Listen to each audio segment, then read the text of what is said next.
And we're back, ladies and gentlemen, live on the Philippe Mathews Show. Thank you for tuning in wherever you are around the world. I am here with an innovation guru. Some would call him a legend. He would call himself a legend. No, I'm just kidding. Richard Hasnote is with me today. He is an innovation expert, president of Innovate to Grow, a leading front-end innovation consulting company with both national and international clientele. He's also the president of Blue Sage Creative, which is a highly innovative, rapidly growing graphic design company that we were joking earlier. He can't tell me all about what it is that they do because it's really innovative. We're going to save that for show number 3 because we're doing a 4-part series with Richard Hasnote. He's the author of 6 books, including Proven Practical Innovation that Delivers Results. And it is a power-packed book, ladies and gentlemen. Let me tell you, this is the book. It is no fluff in the book. Every chapter is, I have been interviewing business leaders and gurus for 20 years. This is the book of books. My goodness, this guy really knows what he's talking about. Welcome, Richard Hasnote. How are you, my friend? Great to be here. I've had the opportunity to look at your work, and I just admire what you're doing so much. And to be on the show here with you is just a lot of fun. So let's have some fun. Absolutely, let's have some fun. So let's start with, I don't know what to start with. Should I talk about how you became an innovation guru, or what is your philosophy or definition of innovation? Maybe a little bit of both. What do you think? Yeah, well, let's start with what my definition of innovation is, because most people, when they hear of innovation, they think of it as purely a business term, and then they narrow it down that it's something that marketing does or R&D or research does, but it's not really something the rest of the world does. And what I want to share with your listeners is the way I look at innovation and the way we're going to be talking about innovation is that it's something that can help anyone and everyone, because here's the way I define innovation. Very simply, action to make something better. That's it. Okay, so if you're trying to solve a problem, if you're trying to optimize an opportunity of any kind, the principles that we're going to be talking about in these episodes are something that can help any kind of situation, small or large business. And in the last episode, we're going to talk about how these innovation best practices can help your life. Wow, that's powerful. Okay, so this is great because I think you're right. I know for me, I've always thought of innovation as a business term, not as something that could be applied to just everyday life and how you run your life, relationships, all of these various different things. All of it. I love that. I love and personal improvement, improving yourself. Absolutely. From an innovation perspective is amazing. That's mind-blowing to me. Continue, please. Yeah, and so I'll make the story about how I got into the innovation business like this, very simple and straightforward. As a business leader at Procter & Gamble and Gallo, looking back, I find out what I gravitated to most and what I was most successful at was innovation. Running a business was fine, doubling the profits of business and those sorts of things. But most of that, I look back and said, was all because of innovation.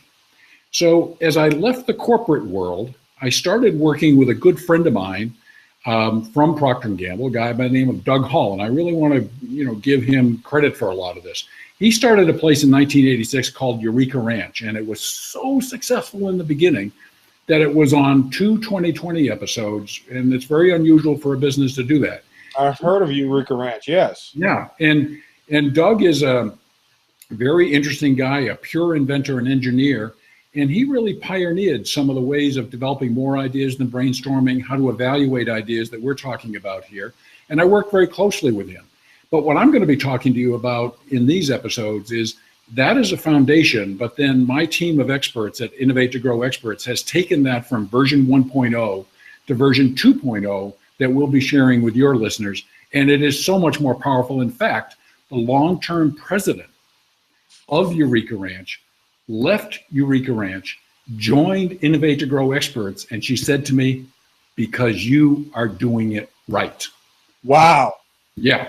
That's pretty darn powerful. And I felt so fortunate. Wow. I feel so fortunate to have her as part of the team. So what we're going to be sharing with your listeners here is absolute innovation best practices. And oh, by the way, I have a podcast called that also. But so that's going to do it. So that's a nice slick plug right there, Richard. That was very smooth. I love that's called a segue, ladies and gentlemen. So you know that was very good. I couldn't sneak it by you. But I guess the point I want to make here is that for me, innovation is fun because I'm a very curious person. I love making things better. I love making my life better. I like helping other people make their lives better.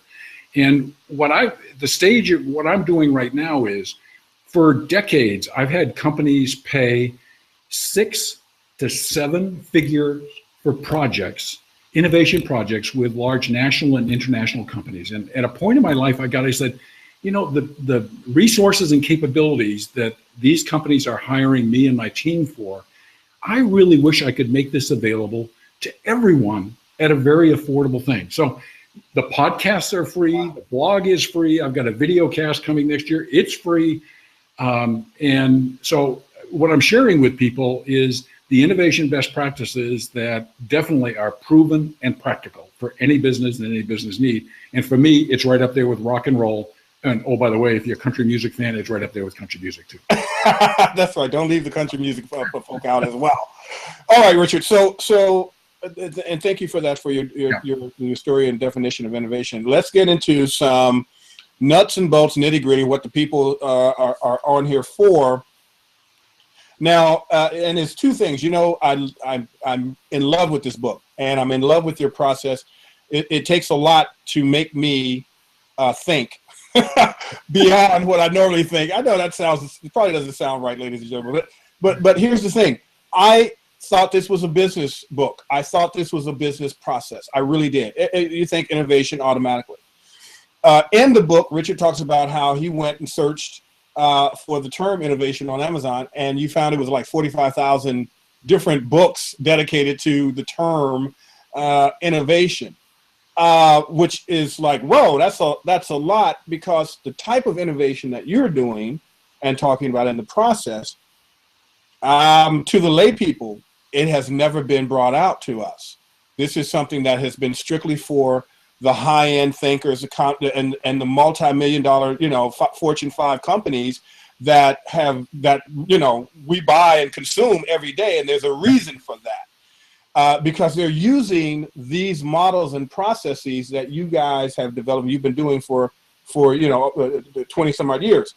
You talk about this. Innovation failures outnumber successes by 3 to 1. Single biggest reason innovation fails. Talk to me about that. Yeah, this is for those people that are listening to this as entrepreneurs and have the big idea. I'm not trying to pour cold water on you, but I am trying to be honest about this.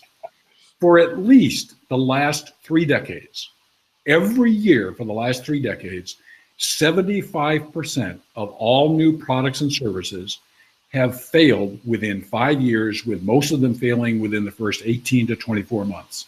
Wow. Only 25% succeed. So you take a look at that and you say, wow, it's a sobering number. Mm-hmm. And what I try to share with folks is, yes, that's true. And in fact, the large companies like Procter & Gamble and others, there's some actual data showing that they actually have a higher than 75% failure rate. And then entrepreneurs maybe have a slightly higher success rate, which is all good news. So what I'm trying to share with people is, okay, if it's that low chances for success, how can you, in many cases, double your chances for long-term success? And many people can do that if they use the innovation best practices that you and I are going to be talking about in this series of 4 episodes. Genuinely possible. You will know, if you're an entrepreneur, you will know where the threshold is to get to doubling your chances for success. Now, so ladies and gentlemen, it takes a lot to make me sweat. I'm actually perspiring right now because I'm so damn excited. When I get excited, I start perspiring. Just to let y'all know. I know y'all didn't necessarily want to know that, but the reason is because I'm an entrepreneur.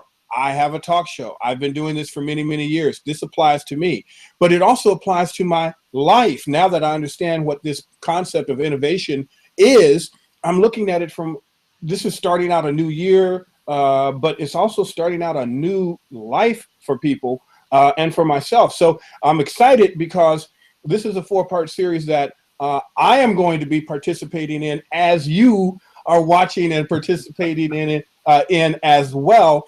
And we were joking earlier. There was a question that I had for Richard talking about the book. And you know what he said to me? Oh, Philippe, we can't talk about that until that's show number 3, Philippe. We can't talk about that right now. I'm like, are you kidding me? I'm the host of the freaking show. So I'm actually waiting for all of this wonderful innovation and information and process just as you are. So let's consider this 4-part series to be a 4-part workshop on that. When we come out on the other end of this, we're going to be some innovation badasses. This is exactly what I think is going to happen. And I can't thank you enough, Richard. All right, so we've got a high failure rate, and we're talking about companies and products that have millions and millions of dollars to push and market products and services into our consciousness and our awareness, and they still fail. Here I am, an entrepreneur. Here I am, the a hot dog stand guy. I got a mom and pop bookstore on the corner.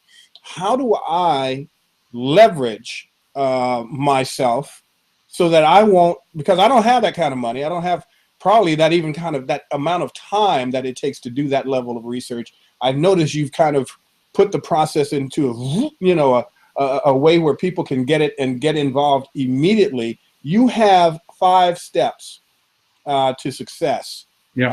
I don't know if you want to share that now, or if we're going to share that later, but I also want to get into the book. But can you just kind of walk us through those five steps so that we can write those down, write them, get pen and paper, ladies and gentlemen, write those down, and then we can go into it deeper. Yeah. Thank you. And oh, by the way, I admire your patience. When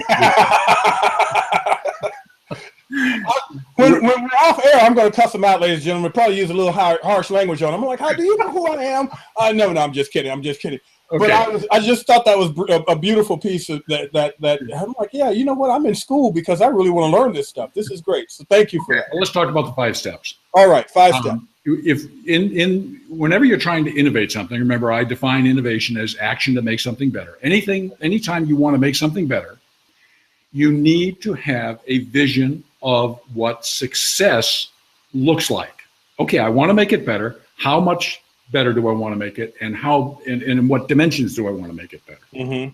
If you don't begin with the end in mind, all the rest of these steps can go off into la la land. I mean, you can come off the tracks faster than it'll make your head spin. Okay, and I'm just going to put a business element on the vision of success. Mm-hmm. One of the books that I've respected the most over the years is Jim Collins and all the work that he's done with books like Good to Great, which was his first book. What really makes companies great? Yeah. And one of the factors that Jim identified in Good to Great is, and I don't know where in heaven's name he came up with these words, but I'm going to use them anyway. He said every company that became great has what he calls a hedgehog concept. And don't ask me to explain it. It's but here's to have him on the show for that one. Yeah. Here's the English translation. The hedgehog concept is where you create a vision of how you want to be better than anyone else in the world in your business in some way, in some dimension. Okay. And what I talk about is really stretching to get those big visions of dramatic improvements in whatever exists today. Push your vision to be the best in your community, the best in your city, the best in your state, however you want to define it. And on what dimension do you want to be best? Okay. Okay. Because if you do that, you will then find the rest of the steps somewhat falling in place to help you support the achievement of that vision. Okay, so step 1, you got to have a vision. Step 2. Can I interrupt you just for a second? Yes. You in the book, kind of, taking this concept of vision. There was a quote that you have in the book about assimilating a vision team, which I've never heard of before. And I thought, I have to ask, what the heck is a vision team? But there was, which you'll answer, but there's a quote that you have in there that really moved me. It says, you said, when you need an expansive vision of the future, do not stop until you reach inspirational. Yeah. Yeah. Wow. Yeah. Here's why, Philippe. Here's why. Innovation is heavy lifting. I've just talked to you about the failure rate, 75% fail. If you don't get to the level of inspiration, you're not going to have the passion, the energy, the creativity, and the curiosity to drive to that vision of success. You just that makes all the sense in the world. Yeah. Sure. I mean, when it's in you, it's a part of your heart, and you just need to have it. So, but let me talk about the team part of it. There is a team to create the vision, and there's another team to do the next step, which is strategy. So let me talk about the vision team. Wait a minute, they're not mutually the same? There may be some crossover, but there are some significant and important differences. The vision team is best done with senior people in the company working side by side with relevant external experts. And this is not a plug for me and my business, but you'll hear me say a couple of times probably in this series, if you're trying to get a vision to inspirational, it's going to require out-of-the-box thinking. It's a cliche, but it's very real. And it's very difficult to get out-of-the-box thinking from people that only live in the box. So if you want to get out-of-the-box thinking, you need to bring people from outside the box. Now, what's the box? People that work within the company. If you want to get... It can also be translated to an individual entrepreneur because they're in their own person. So they're going to have to go outside of themselves. Yes. Because they don't have a company with X amount of vice presidents and marketing people, what have you. This is for the individual as well, or even the person who's trying to write the next book. You're going to have to step outside of yourself and develop a vision team. Go ahead. And that even works when you've got all the vice presidents you need it. Okay, because you get people that have expertise in your particular area. They know possibilities that you don't know. I've had so many examples of this. So the vision team is made up of senior managers with relevant expertise. Then once you have a vision that rises to the level of inspirational, you then need to design the strategy, which is how are we going to accomplish this? And I'm just going to run through the three critical elements that I usually talk to people about what you need to do for a strategy. Please do, but I want to preface this, though, because this is also in the book, ladies and gentlemen, and this is why this guy is a genius, because I'd never even considered it. And I'm not saying I'm a genius, but, I'm not a schmuck either. You said often defining the best strategy requires the need to include people who are not involved in the visionary process. And we've done, I've been involved in, I don't know how many mastermind groups and stuff like that. And you sit up and you always talk about, we got to have a vision. We got to sit down and kind of figure out what the vision is. And then the mistake is that we take the people who create the vision and then we try to have a strategy and implementation, and it just starts to slowly dissipate and fall apart. Never even considered that there should be two separate teams. Yeah, because you need separate competencies for it. The process of creating a vision is very much looking out longer term, seeing a vision of the future that can inspire. When you do the strategy, you need to come back to planet Earth for a while, and you need to address these three things. You need people in the room that really know the strengths and weaknesses of your competitor's business. You need to have an intimate understanding of the competitors who you're going to want to take business away from them with your innovative ideas. So you better know who they are, what their strengths are, and what their weaknesses are. The second thing is you need to know your customers. And you're going to have to bring people in that have research experience and background and everything that can talk to you about the intimate detail of consumers. They weren't in the visioning room. They really weren't. And the third one you need to know is you need to know the capabilities, assets, liabilities that exist within your business. And there are strengths and weaknesses in every part of it. Let me give you an example. If you come up with a vision and that in the course of that, a strategy is going to require you to get that business by going at the profit center of a competitive company, you better believe that when you go at the profit center of a competitive company, they're going to throw everything in the kitchen sink at you. Now, it's not to say that you can't do it, but there may be another end around in a way of doing that. And you need business people who are skilled at both knowledge and tactics to be able to develop the strategy. They weren't in that vision session. They weren't. They shouldn't be anyway. Right. Oh, wow. This is brilliant. This is great. So anyway, so you get a strategy. So is this, I've heard the term, if you're in business, you've heard the term, and I've been fortunate to go through what's known as a SWOT analysis, strengths, weaknesses, opportunities, and threats.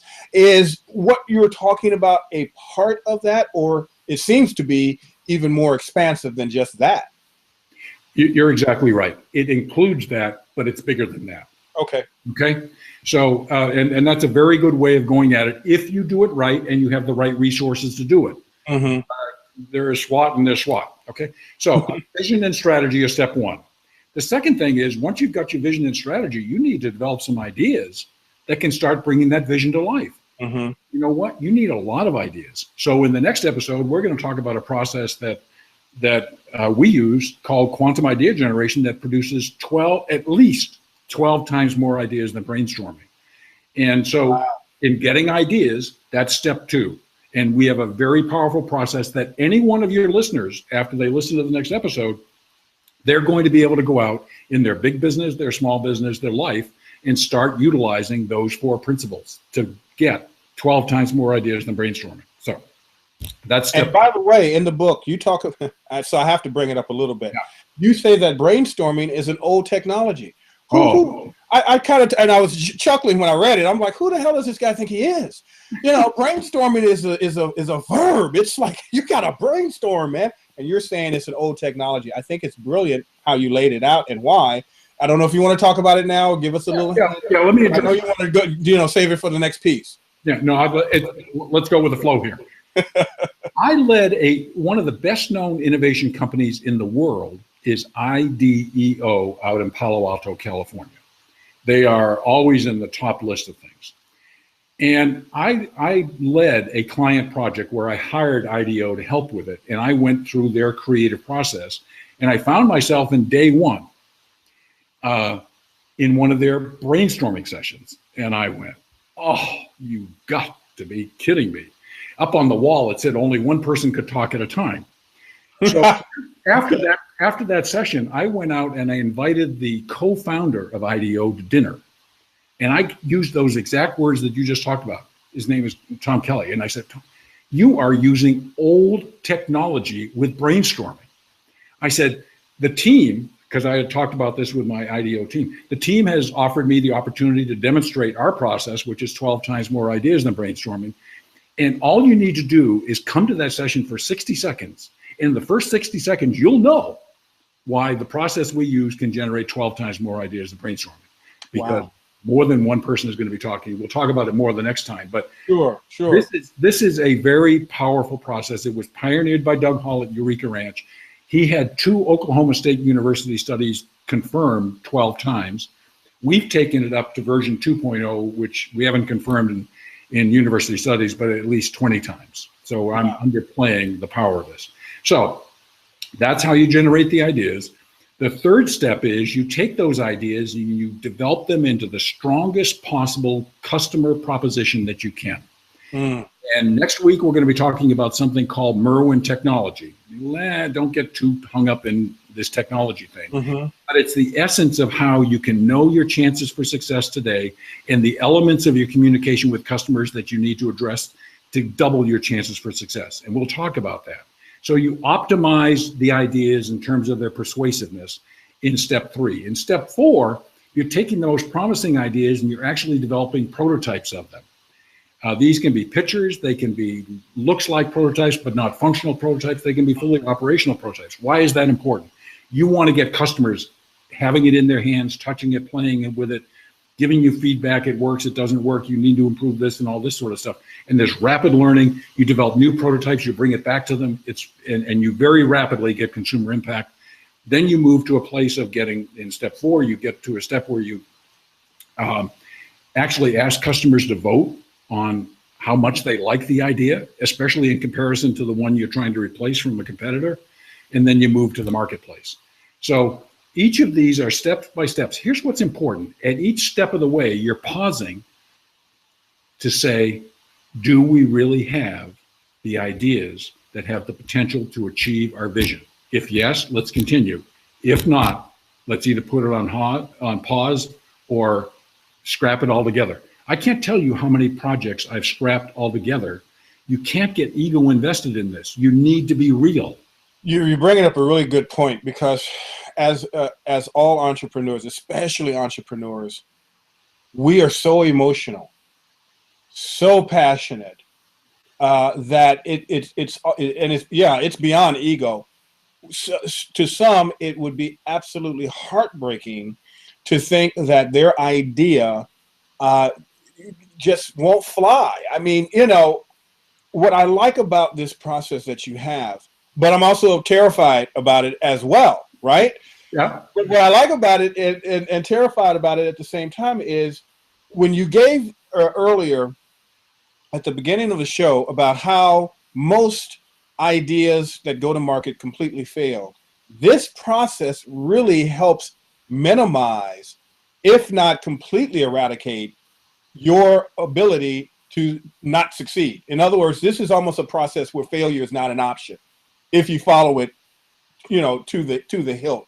And there's still, some variables there, but it's pretty powerful that if we go through this and really understand it, learn it, and engage in it, that we minimize the frustration, we minimize losing money, and some people have their entire lives invested in certain things. So I think this is extremely important. Like I said, I'm terrified, but I got to go through this process with you. Continue, please. Well, it's. I mean, part of the best practice is, if you're going to fail early in the process. Okay. So I talked a little bit about ego, and here's what I find difficult when I work with large corporate clients. Somebody who is the sponsor of a project has decided he or she is going to hitch his or her career to the success of a major innovative idea. And they will charge forth in a damn the torpedoes way. And just thinking they're plowing through walls and they're going to get to success. I'm laughing because I know so many people who've done this. Go ahead. Yeah, right. And they're doing it for themselves as opposed to stepping back and using objective measures. I got to tell you, I'm guilty of this too. This is tough to do, especially, I talked about getting the inspirational, and you think you have an inspirational idea, and I've been there. You really need to keep both feet planted on the ground. You need to revisit what best practices are and execute them with excellence.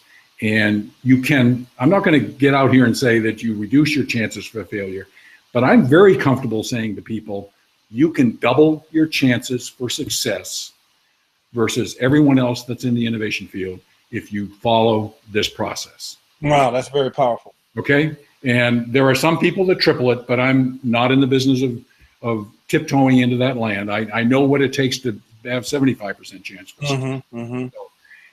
So that's something I really want people to understand, that these are innovation best practices. Let me throw this at you, Richard, because it applies. So there are people who have a business that they didn't go through this process. They, after a year, 2 years, 5 years, are into it and they can't get out. It's generated, and we've seen this, I've had Barbara Cochran on the show, right, from Shark Tank. Yep. And God, I freaking love that show. I've had first season guest experts from the first season of The Apprentice, Donald Trump's Apprentice, on the show. Yeah.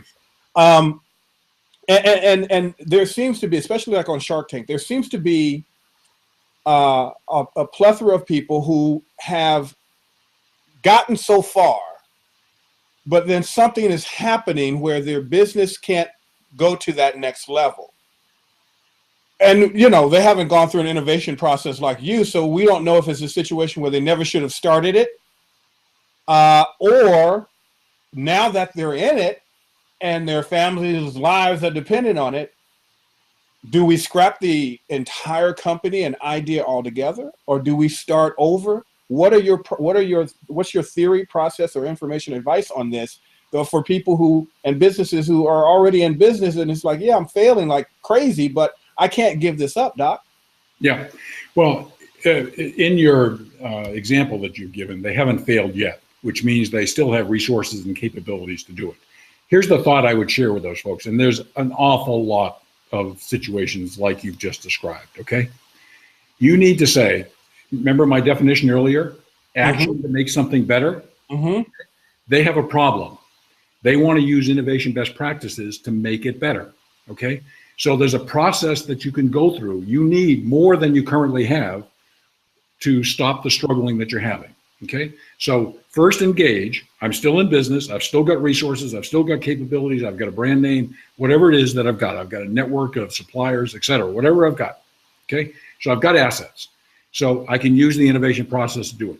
Let me talk to you about something that just does not get addressed by innovators, people in the innovation business, anywhere near to the extent it is. And I'll probably repeat this in every episode. It's because it's this important. Here's the dynamic. If you want to be successful in innovation, you need to be able to give potential customers dramatically better benefits than they're currently getting from competitive products. Because here's what's tough. It is very difficult to change customer habits and practices. For example, when I'm in a group session, I'll ask people, who's a loyal Crest or Colgate toothpaste user here? And I'll identify one, I confirm that they're loyal. And I say, okay, you're a Crest user, I'm from Colgate. I'm gonna try and get you to switch. Okay? What if I give you 20, in this new product I've got from Crest, 25% more fresh mint flavor than you get in your Crest product? Will you switch? No. What if I give you 50% more whitening power in the toothpaste than you get in your brand? No. What if I give you 75% greater reduction in cavities? Will you switch? They pause a little bit. 1 out of 10 say yes, 9 out of 10 say no, I'm still sticking with my brand. Here's what I'm saying. Wow. Get somebody to switch from what they're currently doing to your brand and new option. You need to have a dramatically better delivery of benefits, package of benefits, however you want to put it together, than what currently exists. Otherwise, it's going to be very difficult to get people to switch. Here's the key dynamic. For you to succeed with your innovation, you need to get people to switch from what they're currently using to your product. Never forget that. Wow. Now you talk about, and this is fascinating because this is the last chapter of the book, I believe, or near to the last chapter. Chapter 11, you say and this was funny to me, raise the bar to spectacularly better. Now we already think raise the bar. I'm raising the bar by, I've already gone through, I'm in a chapter 11 here on the damn book, and I'm raising the bar here, Richard. Now you want me to do even better. What the heck am I supposed to do? But you just defined it. That was amazing because I don't think anybody ever thinks along those lines, not the person who has the business. And you're right. Marketing departments, they don't think this way. No. Publicity people, they don't think this way. Here's a simple test. Amazing. Here's a simple test, okay? How will you know if you're just spectacularly better? Okay? You develop a prototype of your product, or even you just write a paragraph on it and you bring it to somebody who's using a competitive product. If they read your description or they look at your picture or something and they go, yeah, that's nice, you probably ought to go back to the drawing board. If, on the other hand, you bring it to them and the first word you hear out of their mouth is, wow, then you've got the spectacular. Wow equals spectacular. Nice. If they say to you, when can I get that? No, you're knocking on the doorstep, okay? Right. Now just think back to your own personal experiences as a customer. How infrequently does that happen? You know, it happened with the iPod. It happened with the iPad. I was just getting ready to say the iPod. I just remember distinctly when I heard of just the concept of a small device that will hold 10,000 songs, and I've got garage full of CDs. Yeah, that was great technology because it's, you know, beyond the cassette tape. I'm old enough to know what that is. Some of y'all don't even know what the hell a cassette tape is. Or 8-tracks. Or an 8-track. I remember that too. Been around for a little bit. And then I'm looking at, you know, because I'm thinking, oh, the CD, well, you know, it's a little laser light. You know, oh, that's going to be woo. Yo. Well, I'm thinking in my mind, there's nothing going to be better than that. Maybe they'll get a little smaller or something. Like, here comes this device that doesn't even rattle. There's nothing in it, ladies and gentlemen. It's like, wait a minute, most devices rattle. It has a little something in it. If you have your cassette player, you'll rattle it. It's got stuff in there. You can unscrew it and look inside. Nothing. And it holds all of this music. And I'm listening to it. Oh my God, it sounds like I'm right there in the studio with the musicians. Yeah. How is this possible? That is wow. Yeah. That is incredible. So yeah, I get what you're talking about. Yeah. But it's that level that when I talk about inspirational, when I talk about Jim Collins and his hedgehog concept, something that you can be better than anyone else in the world at, that's where you need to, and spectacular, all this is around the same thing. And that is, you want to get to wow. Okay. If you get to wow and you can make a credible case for it, your chances for success are going to double. Now, if you're down there, well, this is 20% better. I can't. I was in the business of making things 20% better at Procter & Gamble for a long time. I can tell you, there's almost no incremental business that comes out of that little puppy. There just isn't. It's an excuse to get sales attention or something. But so anyway, that's where if people will just start. That's back to our vision of success. Get a vision of success that is inspirational, and a strategy coupled with it that's going to get you to wow. When you get to wow, you can double your chances for success. All right, so this is great. This is absolutely great. Wow. Okay, I'm blown away. Now I got to go and get a good cigar for tonight's. That's my thing, Richard. Cigar and a good scotch. I'm going to be sitting up tonight, you and me. Yeah. You won't be here, but you'll be with me in spirit. Trust me. Yes, I will. Going through this, because this is just amazing. I am just so ecstatic that I found you. So minus my enthusiasm here, personal enthusiasm. Chapter 9, going back into the book, you talk about delivering an important specific customer benefit. Now, how I read that was, you hear in all of the books, probably those 45,000 books that you saw on Amazon, that you have to have a customer benefit. Of course, you have to have a customer benefit and value, but that's not what you're saying here. If I'm standing to be corrected, that you have to deliver an important specific customer benefit. Talk to me, and I think that's what you have been sharing with me. But talk to me about that. Elaborate that, because that's something I think is a missing link between what most people are thinking, that I already give a great benefit. I'm a massage therapist. I do great massage work. Isn't that enough? Yeah, you actually do. And I'm going to back up just a little bit. To deliver a specific benefit, you need to start by understanding what customer needs are for the type of product that you're selling. What problems are they trying to solve? What needs are they trying to meet with your product? What wants are they trying to meet with your product? Okay, and you need to understand the hierarchy. There's usually, when you do research, you'll find anywhere from 3 to 10 things that come out as customer needs and wants relative to the type of product that you're selling. You're going to be most successful if you blow away benefit delivery on the top 1, 2, or maybe 3. Okay, start with understanding your customers, understand the hierarchy of needs. The hierarchies can benefit by various segments, but that's getting into too much detail at the moment. But then you want to say, okay, I need to deliver a specific benefit. I'm going to choose the benefit of that customers really want to be able to have speed of use when they're using my product. And I've got a path, I've got a technology, I've got a process, I've got software that I believe can dramatically increase the speed of a certain functionality, whether it be on an iPad or computer. So now I need to communicate a benefit. I can say to somebody, a faster way to do it, whatever it is. And people are going to go, yeah, but you know what the skepticism of people is? They're going to say, well, it's probably 10 or 15% more. Yeah, I'm not going to switch for that. Okay, here's where specific comes in. Okay, if I come to you and I say it's 75% faster, it turns a job that takes hours into minutes.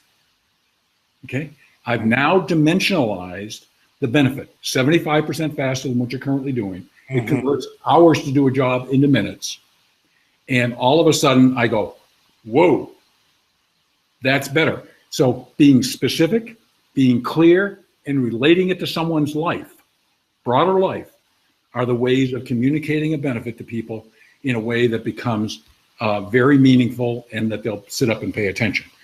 Part two, we'll talk next week, which is now that I've told you that promise, I need to give you a credible reason to believe that we can actually do that, as opposed to I'm just sitting there going, hey, I'm great. No. I want your listeners to come back next Monday and we'll talk about how to do that.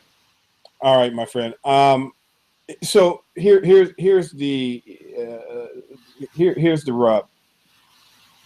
So I'm listening to this, and and you tell me if I'm on the right track here, because this level and language that level of innovation and language that you're using, especially as it relates to, someone switching a brand, you're really talking about the type of innovation that changes one's beliefs and behaviors. Because when you think about it, a brand, when you're loyal to a brand, most people don't think of it this way, that's a behavior. Mm-hmm. It's an internalized feeling, emotion that, I know people who, if you ask them to use a generic washing detergent, they will look to save whatever. They will look at you like you have asked them to join ISIS. I mean, it's just, they're going to be a tied person until the day that they die, because that's what they've always used. That's what their mother used, their grandmothers, and so on and so on. This level of innovation, and I think people really need to get this, that's what you're up against with everything. You're up against changing a person's behavior to switch from this to that, you being the that. Spot on. Okay, good. I just want to make sure I was kind of I want to make sure I'm understanding this. No, you hit the nail right on the head. This is success requires changing the behavior of competitive users. If you don't change their behavior, they will not buy your product. You will lose money. Wow. Is that right? Okay? All right, we're running out of time, and I've got a couple of more questions, but I think what I'm going to do is I'm going to bring those out into our next show, because we've got a 4-part series here, and Lord knows, I got enough right now. I need to. It's too early. It's never too early to have a scotch, but it's. I'm blown away right now. I need a break myself, ladies and gentlemen, from digesting all of this great information, because this is mind blowing. This is evolutionary thinking.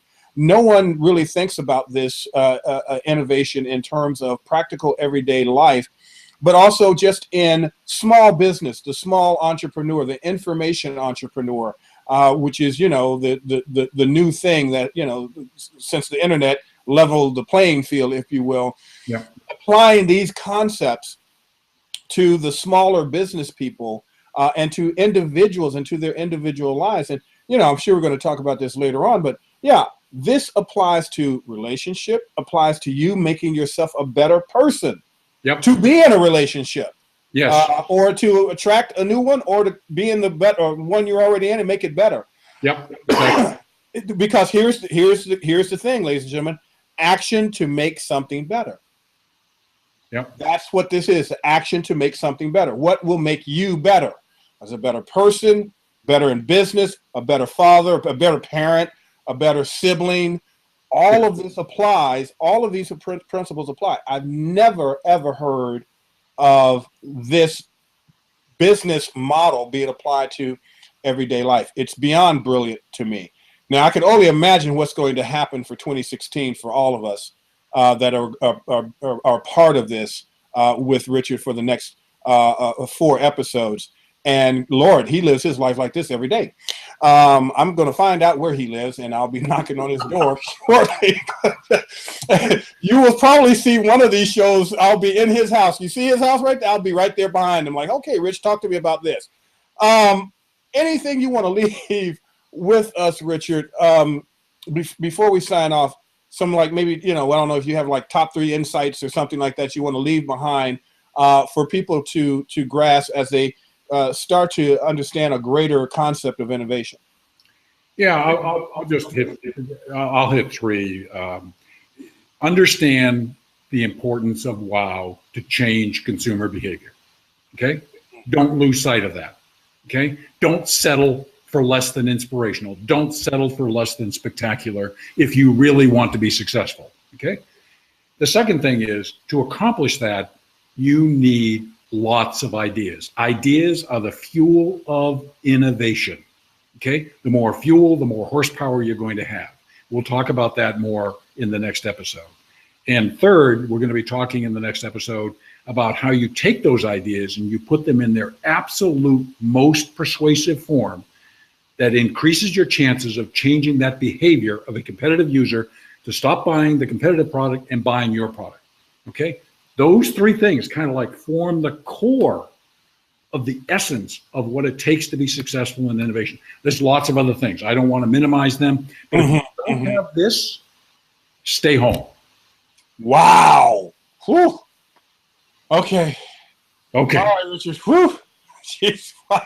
Oh, I don't even have any hair to blow back, but I'm blown back right now. This is amazing. This is great. Well, I get to have you in the green room for a little bit after the show so that we can prepare for the next show. Sure. Ladies and gentlemen, you probably want to do what I'm going to be doing, and that is, thank God for YouTube. This is going to be up probably in the next available in the next 5 minutes or so. Watch this show, share it with your friends and family or anybody who's in business with you or working with you to innovate, that you want to improve their lives and want to take on the concept of the action to make something better. But you need to watch this, as I'm going to do again and again. I'm not going to just watch this show because I was a participant in it. I'm going to watch it again because I'm going to learn from it. I'm going to be taking notes because this is like being in a university. This guy has worked with the Fortune 500 companies, have led companies to make millions and millions of dollars. He's made a few himself as a result of working in these processes. So this is the cat that knows what he is doing, what he's talking about. So don't take it for granted that you're going to get this just by watching the show one time. Download it, watch it again and again. Make it a part, just like a book. Make it a part of your day to watch a piece of this show, understand it, and because that's what I'm going to be doing. So what is this series? I don't even know what the heck I call this series. This is a great series. It's called the Mastermind of Innovation series. So, well, I might have to change it from mastermind because I know that's like, what's that other word that you don't like? But anyway, brainstorming. But this is a university program, really. This is a high-end learning process. This guy is the top of the food chain. Innovation. I mean, in that spirit, I was a professor teaching innovation at Arizona State University for 6 years. So hello, caller. Yeah. So you don't get much higher than that, folks. So take advantage of this. Also, I can't go without saying this. Hey, get this book, download it now. What's the website, Richard? I forgot to give that. It's on Amazon, available as a paperback and as a Kindle book, and it's priced at below my break-even cost. Fantastic. Wonderful. Now, you also have two. Can we give the two websites for your companies? Sure. i2ge.com,